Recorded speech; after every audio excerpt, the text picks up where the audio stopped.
let's record on computer. So today we're going to talk running injuries and running prevention with my good friend Karen May. So we're looking forward to this.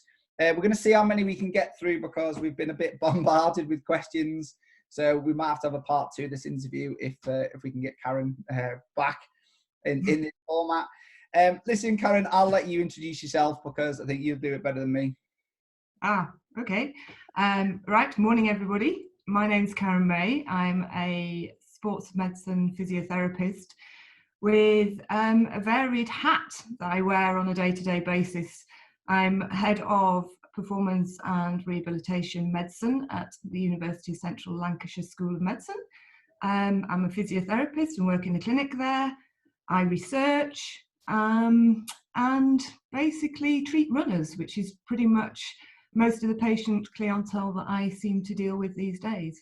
So that's my current role and who I am currently.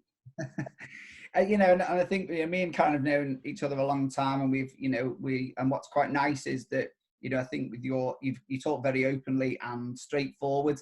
I think that's a nice way to put it, which I think for a lot of people who will be watching this and are runners is what they need, isn't it? There's an awful lot of science around that. And there's an awful lot of myths and misconceptions, I think, about running and running injuries. So it'd be quite nice to, what I've always liked about yourself is the fact that you put things very, very simple, but it's a skill. I think it's a skill of being a good practitioner, isn't it? That you understand the knowledge at a high level, but you can then put that down. So people that haven't spent all those years like you have doing your research and studying can understand it and then apply it to running. Yeah, I think it's important for you as any athlete or any client or patient that we're working with to be able to get them to understand what your goals are out of the sort of treatment and rehabilitation alongside their goals, and see if you can come to some common ground. It's very difficult to try and engage athletes in a journey that they don't want to go on unless they try and understand what it is you're trying to achieve.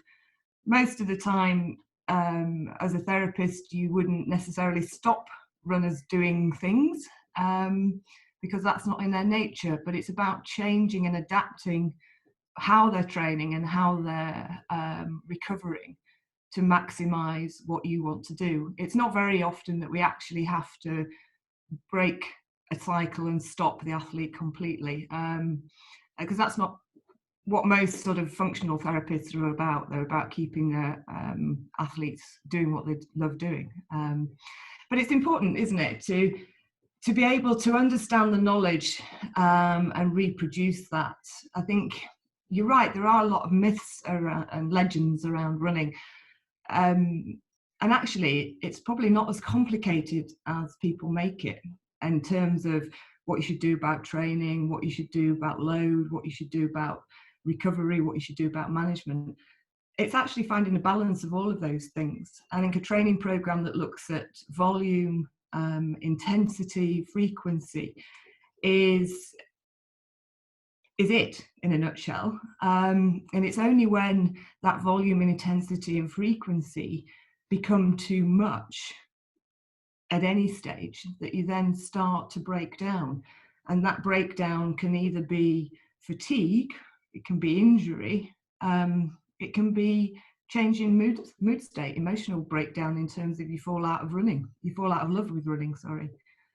And I think it's a really important, I know we've got questions about common mistakes and things that we're going to talk about that, I think runners make. And I think that's it. I think from my clinical experience too, that actually watching a runner come into clinic, which one, the fear or the misconception that all physios are going to tell them just to stop running or rest. I think I wouldn't describe myself as a runner, but having worked with runners for nearly the last 20 years, actually saying to a runner to stop running, you normally get, oh, I just went and tried it. Okay. So it's a big identity thing, isn't it, runners? And I think most people who are listening to this who identify themselves as a runner will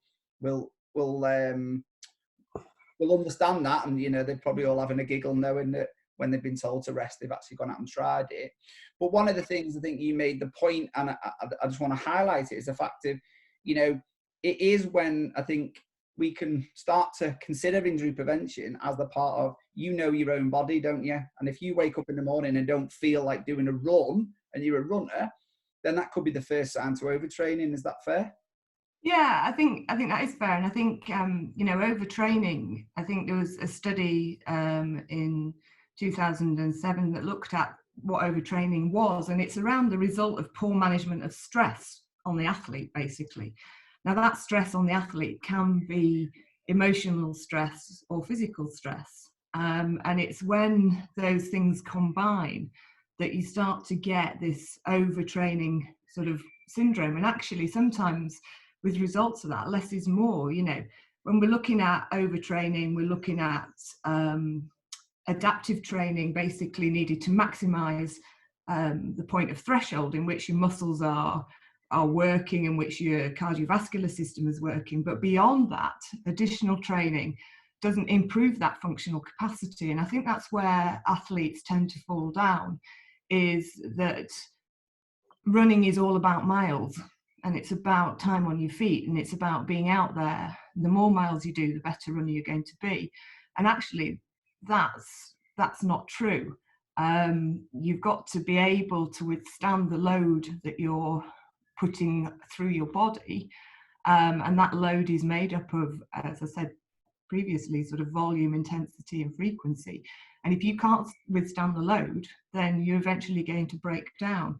And that training load and performance is very individual. There's no set recipe that can be applied to absolutely everybody, because everybody's different and everybody has different stresses. If you've got a full-time athlete, you've got a recreational athlete, you've got somebody in between, all of their individual stresses are going to be very different. What do they do for their job, for example? How much time do they spend sitting down? How much time do they spend on their feet? Have you got somebody who's working in a physical trade such as building, who's also trying to run 100 miles a week? That's a very different scenario to somebody who spends 2 hours in a car driving to and from work every day and sits at an office. They've got different stresses, they've got different relationships with their physical being. And so as a consequence, you've got to take into account the whole picture. And I think the biggest message in terms of common mistakes, I think, is the mentality that you have to run and you have to be doing miles every day to make yourself a good runner. And actually, there is an element where you have to have some recovery in that. So you have to have 1 or 2 rest days a week, depending on where you are in your training cycle. And you've got to bring in some S&C, some strength and conditioning in that, to balance the impact of the running. I think it's a really good point. And recovery is something that I'm very, I've started getting, especially, all runners, if you're training for a 10K and you're new to running, or you're training for a marathon, or you are considering yourself as a serious runner, then recovery should almost go into your training program as part of your training program, shouldn't it? Because that's actually where we're going to get most of our gains, in the sense of the body needs time to adapt and recover in a particular way. And if you don't allow that to happen, then you're not actually going to get the gains, are you? Yeah, absolutely. I mean, recovery is a bedrock of training, isn't it? At the end of the day, and it's a bedrock of training progression. And you've got to think about that mixed training around thinking about what the stresses are, what the fatigue levels are. Are you doing short-term excess training, which is overreaching, under the guidance of a coach or under the guidance of somebody who's monitoring it closely, which will allow you some changes acutely in your muscle systems and your cardiovascular systems, but has to be monitored so it doesn't become that overtraining and doesn't lead to underperformance. And it's a vicious cycle, because the underperformance, then you increase your training because you think that your training's not right, you think you need to do more miles, you therefore get less recovery, whereas actually what you need to do is to periodize it to allow for recovery. And so if you're starting to overreach and that progresses to an overtraining, then actually you need to think recovery, not more training. And that's the important thing to to try and get across. You can do it as a short term. You can create benefits within your musculoskeletal system short term, and it's proportional to the training load that you're putting on it, but you can't maintain that over an extensive period. So if you're thinking of intense exercise, you get that, most runners will have come across it at some point, that DOMS, that delayed onset muscle soreness. You get changes in the disruption at muscle cell level, which is going to create altered muscle function. If you get recovery in there, or you don't put enough recovery in there, you get a negative effect in that. So you decrease the number of the motor units, you decrease the function of the muscle, you alter the technique, you alter your efficiency of movement, and that will lead to injury. And so combined into that, you've got to put in your active recovery. So you've got your light aerobic exercise stuff, swimming, cycling, for example. You've got nutrition, hydration, which I know we're going to talk about at some point. But for me, the biggest thing is sleep. And sleep recovery is so underrated in athletes. And I'm so glad you've mentioned that, because it keeps popping up in these interviews you've been doing, the importance of sleep. So I'm so glad that you're kind of also, highlighting it. Yeah, I have an athlete that I work with, one of the England athletes that I work with, who is constantly feeling that he's not performing at his best. He has tightness, he has non-specific sort of what I would call non-specific pains and aches and things which most runners will relate to. But he's got a small child that doesn't sleep. And so consequently, when I say to him, you need to be sleeping 8 hours a night, he just laughs at me, because he's up with his little one and he doesn't get chanced for those 8 hours a night. But that sleep recovery is really, really vital for athletes. And I think that's a really good tip, isn't it? I think, I took from there, the big two things I think people can say from that is you have to structure your training, don't you? Mm-hmm. Actually just going, I'm just going to go out and run. You've got to actually take some time, and especially if you're doing your own programming, to actually take some time to look and structure your training so that you're not increasing the load because it's sunny, I'll go for a bit longer or whatever, or you have to really take some time to kind of structure a good training program yourself, or take support and advice. And also, just making sure you are getting enough recovery and sleep. I think they're the two massive things you can take from that. Yeah, absolutely. And I think a very classical running program would sit something. This is going to cause some raised eyebrows amongst the running fraternity. 3 or 4 runs a week and 2 S&C sessions, 2 strength and conditioning sessions a week is probably enough. And you'll have lots of people looking at the video or watching it and looking at their screens, just going, what? I have to run every day. I have to run twice a day. I have to increase my mileage. Well, yes and no. If you do an S&C session on a Monday, you do a short, quick speed run on a Tuesday, you rest on a Wednesday, or you put another session in there. You do a middle distance run on the Thursday, you do S&C on a Friday, you rest on a Saturday, and you do a long, slow run on a Sunday. Now, those are when we're talking about training in the off season. You're not competing with that program, because obviously most races are on Saturdays. There are some races on Sundays, so you wouldn't do an S&C before a race. But this, as a training program in the off season, if you're looking to bring in all areas of a training program, you've got speed, you've got middle distance, you've got a long, slow run, you've got 2 S&C sessions. And I think the important thing from anybody to take away from today is that all runners need to do strength and conditioning work.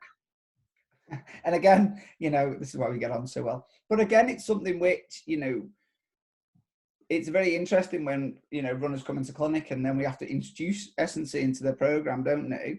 The actual rewards is they perform better. Yeah. and it actually takes them to be injured to understand that actually by adding S&C or some level of strength stuff in, you actually perform better and you see the physio less. Yeah, I think that's exactly it. You know, if you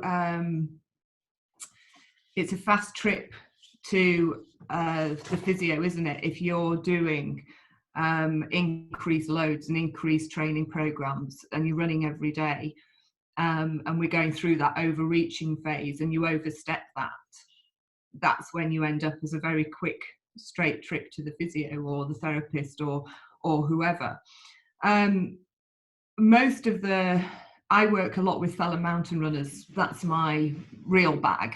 And they're a very interesting breed.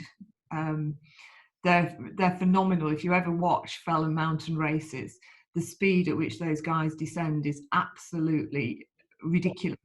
I have to be honest, I went to watch one of my clients was running the Three Peaks race. Oh yeah. I watched them coming down, Yeah. and I was like, it's like controlled falling, isn't it? Oh, it's falling with style, definitely. I think. Was it Buzz Lightyear that said something along, it's not falling, it's falling with style.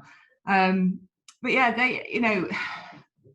it's only recently relatively recently, that the keenness for those top fellow mountain runners have all started doing the strength training. And initially, I think there was this fear, and I think there is still a stigma around strength training in terms of what it's going to do to your body weight, what it's going to do to the size of your muscle, what that's going to do to the speed that you're able to run at. And I completely get that. And I completely get that we don't want to turn our runners into massive gym buddies. But what we have to do is to get the muscle units and the muscle and the tendon units functioning at a level which can absorb the load that our runners are putting on them. And the loads that you talk about when you're descending, particularly fell, are huge, and you're never going to reproduce that by lifting in the gym. So consequently, you've got to be able to get your athletes engaged in an understanding that in order to race better, in order to be able to be more balanced, in order to be able to be more functional, actually they have to have stronger muscle tendon units that can absorb, and I keep using this word, the load that's put through them. And you know, if I had turned around to some of the athletes a few years ago and said, you know, actually, I need you squatting, I need you lunging, I need you deadlifting, they would have looked at me like I'd grown another head. But they've realized now that actually, to be able to maintain performance at any level for any period of time, that's what they need to be able to do. I was gonna ask that question. What would be your kind of go-to strength exercises? But I think you kind of, is there anything else you'd add apart from the kind of the squat, the lunge, the deadlift? Would there be anything else that you would advise? Yeah, I mean, for me, there's I suppose there's essentially the 5 really. So you squat, you lunge, deadlift. If you can progress to a single leg deadlift, even better, because obviously running isn't a 2-legged sport. You know, you're not bounding like little bunny hops, so you've got to be able to absorb the load from side to side. Calf raises, a very, very simple exercise, and one that is underutilized, I think.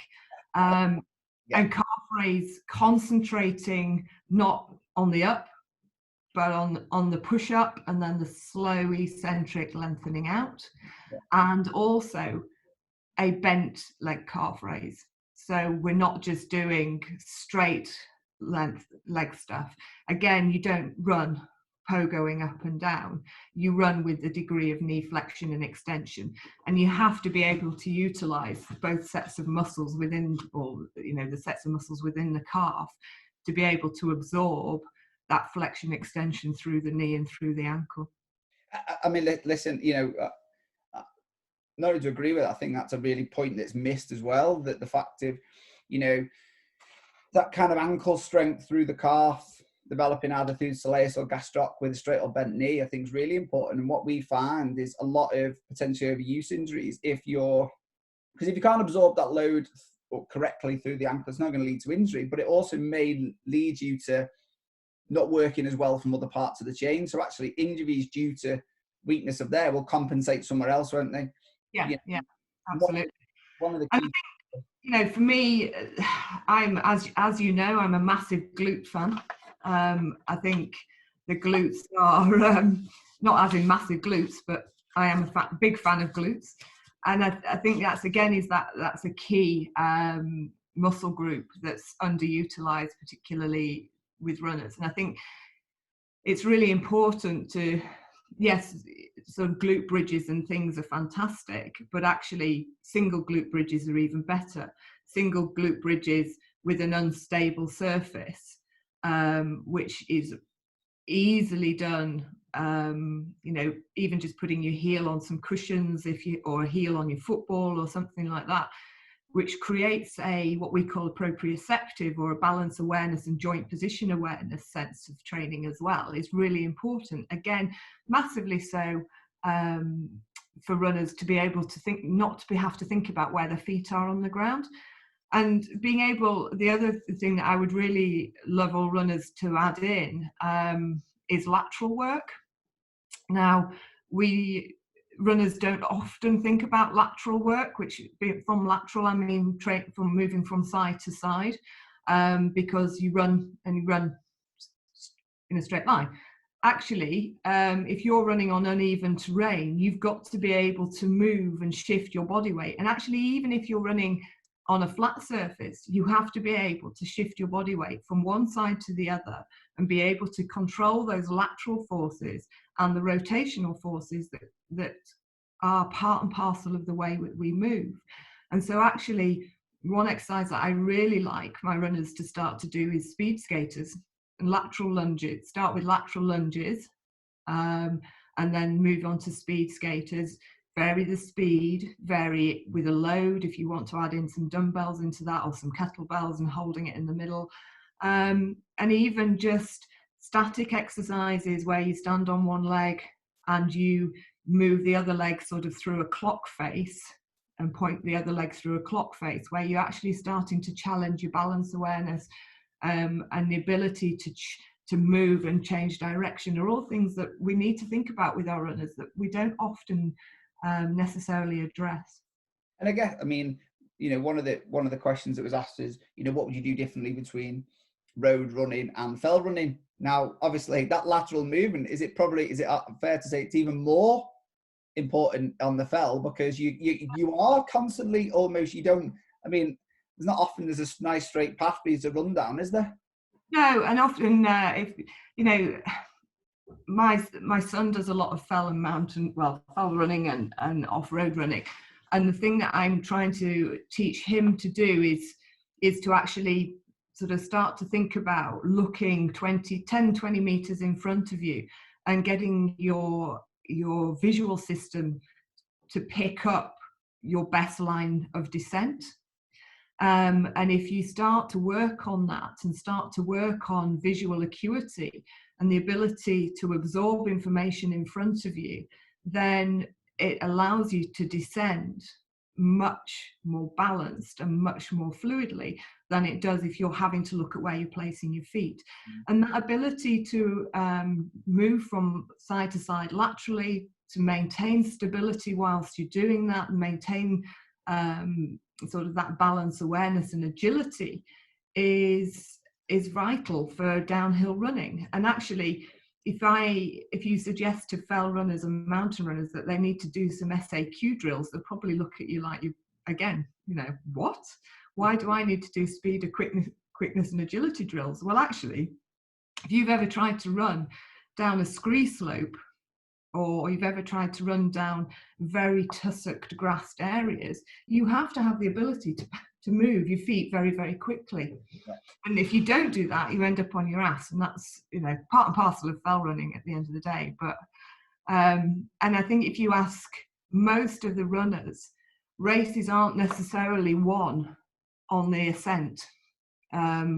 Yes, you have to be strong uphill runner, don't get me wrong, and there's a whole different sort of training program associated with that. But actually, you can be first to the top, but if you can't descend properly, you're going to finish somewhere near the back, because the guys that can descend will just come past you like you weren't there. And that's what you see at a fell race, don't you? Or about you see some of the guys absolutely just flying past people, and they're quite comfortable with knowing that ability. Yeah, and I think if you think about, you know, with road running, the emphasis is on speed, it's on tempo runs, the emphasis is on maintaining a cadence that you can clip along with quite happily. And actually, you know, fell runners do need some of that. Absolutely, they need some speed, and they need some, particularly, I think that's the overlap that cross country brings to the fell season. So when you've had a cross country season where you've been running fast, flat speed over rough or wet or boggy terrain, that transition of the speed into the fell makes you quick on your feet and makes you light over some of the terrain. But the big thing is with the fell running is that they need to be able to hill climb, and they need to be able to descend. And descending is all about strength and balance. Put those two together in very simple language. So the stronger your quadriceps are, the muscles at the front of your legs, particularly controlling that descend. So when we look at, that's why I like the squats and the lunges and the deadlifts and things, it's important to think about not the explosive up, but the long slow downs, because that's where your muscles get damaged when you're coming downhill at speed. And if you've got the ability to absorb that, then you're going to be able to run downhill quickly. And the other thing is that they need to experience hill climbing, and they need to be able to work. And this is where runners or people don't necessarily understand. To get up a hill, if you try and pull yourself up the hill using your hip flexors at the front without driving up the hill from the glute and the hamstring muscles at the back, which arguably are probably stronger, or should be arguably stronger than the hip flexors at the front during that functional activity, because that's what they're designed to do, and the glute muscle is big for a reason. If you can get them in the understanding that they can push themselves up the hill rather than pulling themselves up the hill, it's a lot easier to do. If you think about a big heavy load in front of you, you know, a pallet full of bricks, actually to push it away from you is functionally easier than to pull it towards you. And if you can create that push through the glutes and the hamstrings and the calves, and that's where your calf raises come in, both on a bent leg and a straight leg, then combined with that hip flexion action will allow you to get up the hill quickly. And I guess what's nice about all of this advice you're giving people is that the you know, as much as this current situation we're in is not an ideal one, these are things that people can be doing, can't they? You know, these are things which they can be doing in their home now, in their back gardens, in their front room, whatever. These are stuff. So when they do be allowed to get back to the lakes and enjoy the longer runs of the hills, or wherever they want to go, obviously, you know, they've got the opportunity to perform. Absolutely. I think this lockdown period is a real strange one for people, to be honest.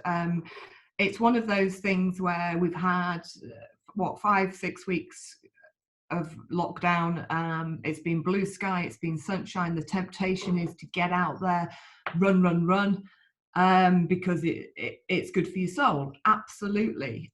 But there is an element of, at the moment, you can't get to see your favourite physiotherapist. You can see them online for online consultations, but that's not necessarily going to address the problem. So you need to have a conscious that you need to think about during lockdown is, how can I train efficiently without getting injured? I think it's an ideal opportunity to work on your form. You haven't got races to prep for, So at the moment, all races are off.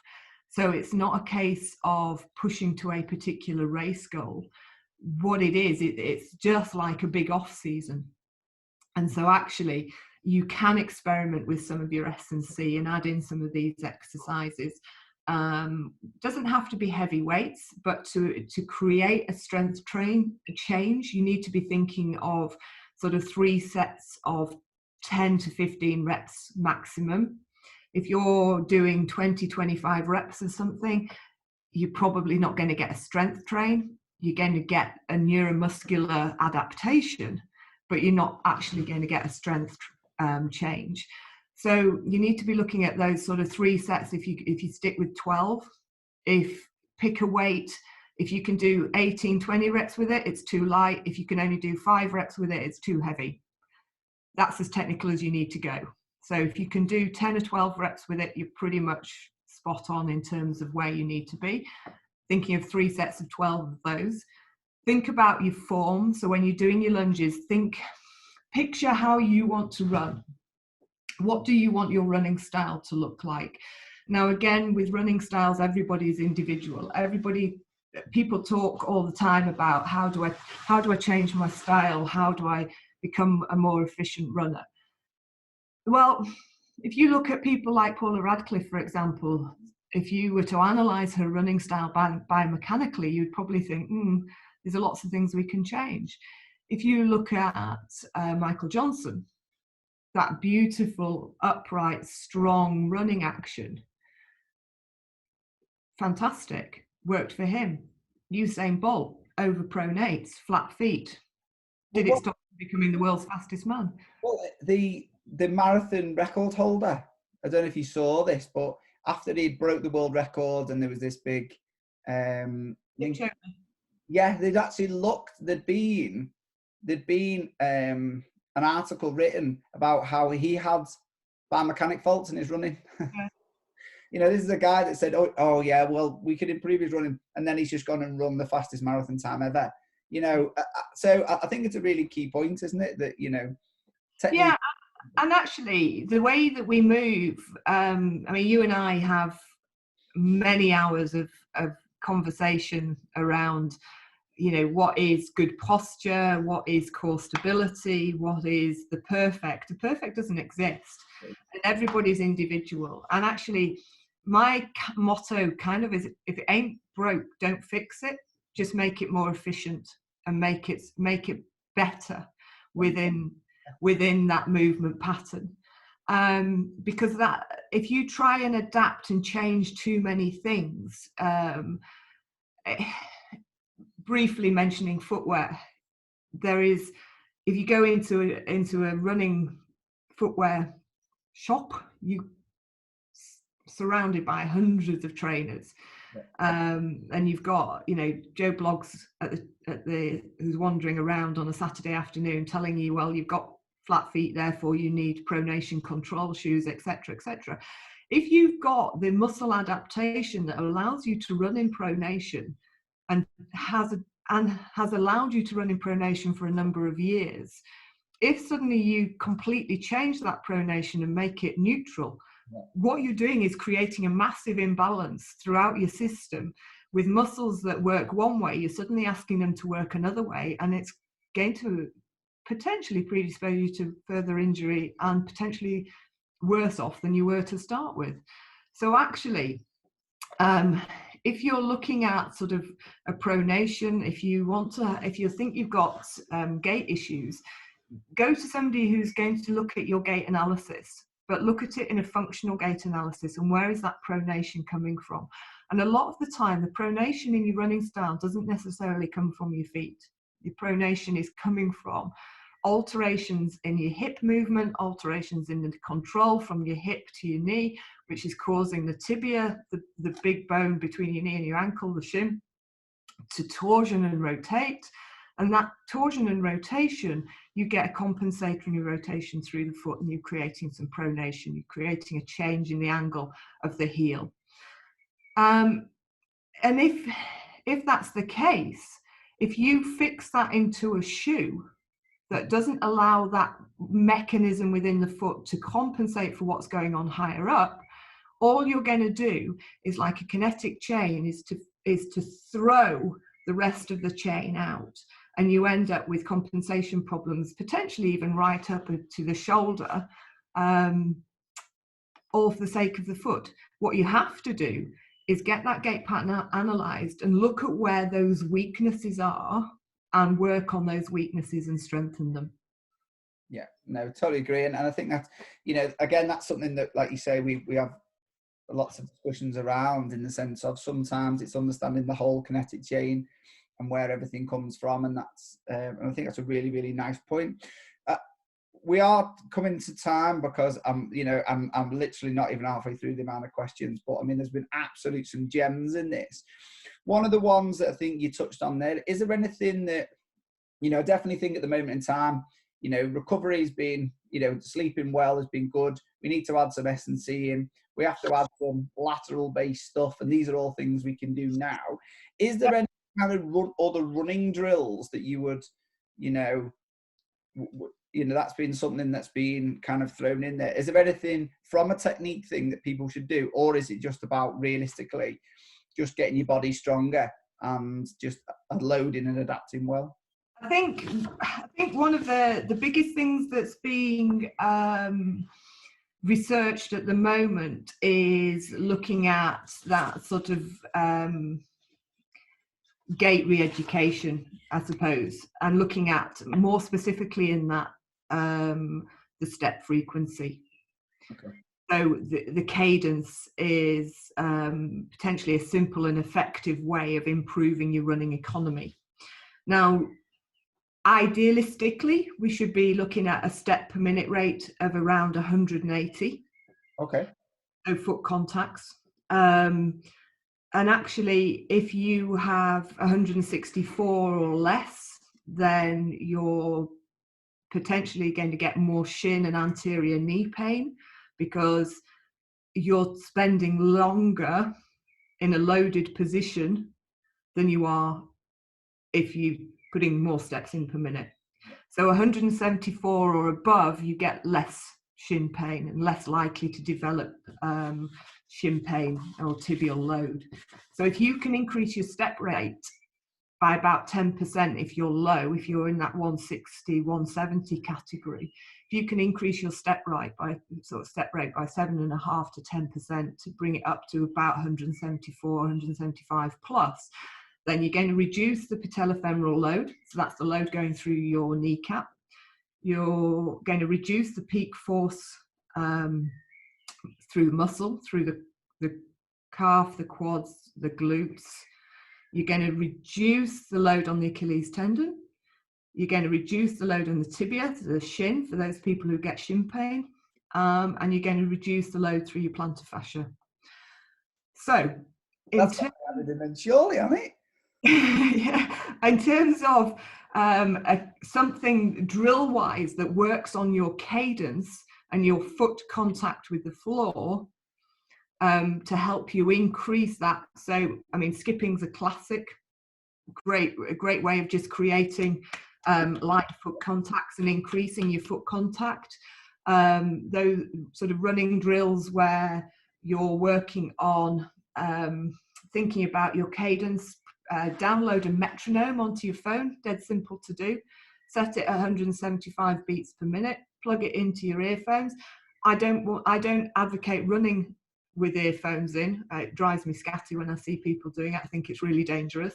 But in your garden or on your driveway, or up and down the pavement outside your house, if you put a metronome, download one onto your phone, stick your earbuds in, and hit that 175 beats per steps per minute, foot contacts to the floor, and start to work on that.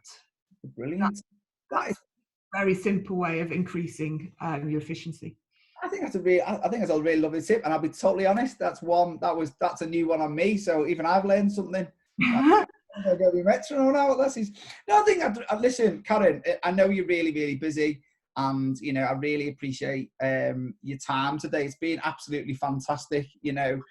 You know, for me, you'll always be one of those people I'll turn to, because I think your vast of knowledge is amazing, and you know, and you put it across in a really brilliant way. And I'm sure there's been some real wonderful gems in this, which I know are going to help a lot of people. I've got no doubt, unfortunately, we might have to probably get you on, because there's still a load of questions I haven't asked, which I know everyone's get to ask. So we look forward to that. But no, listen, I really thank you for your time. You know, it's been absolutely fantastic, and I think everyone will really, really benefit from this. So, well, I hope so. You know, I haven't gone into you know, obviously it's very difficult in an hour to talk in depth about any one thing, but I think my take home messages would be: periodize your training. So think of 4 weeks, think of a 3-week gradual increase in volume and intensity, and a 4th week recovery. Think about your sleep pattern. Is there something you can do to change your sleep pattern to aid your recovery? Whilst we're in lockdown, think of it as an off-season training and add in a couple of S&C sessions a week. 5 basic exercises: squat, lunge, deadlift, calf raise, glute bridges. Dead simple. Think about downloading a metronome onto your phone and working on your step rate. As I say, you can even do it with a skipping rope. Just start to think about what it feels like to get 175 beats per minute, steps per minute out of your feet. Think about your training program, as I say: short, quick run, a speed run, a middle distance run, a long, slow run, a recovery day, and at least 2 S&C sessions. Think about your fuel and recovery. Get your hydration in, particularly in this warm weather. Think about water's great. If you're not racing, water's fantastic. Milk's even better. It's one of the best ways of hydrating known. It's got protein as well. And think about some of your superfoods that allow you to bring in your vitamin C's. Think about your amino acids, your building blocks of your proteins. And think about things like beetroot, which increases your nitrous oxide, which allows your capillaries to open to increase your blood flow. That's simple. It's that simple to you, but I mean, they're absolutely some pearls that people can be taking away, aren't they? So, you know, listen, absolutely brilliant. I, like always, I love chatting with you, and I think it's fantastic you sharing your knowledge. So really, really appreciate it. No problem at all. Always good to talk to you, Andy. Take care. Stay safe, Karen. Take care. Bye.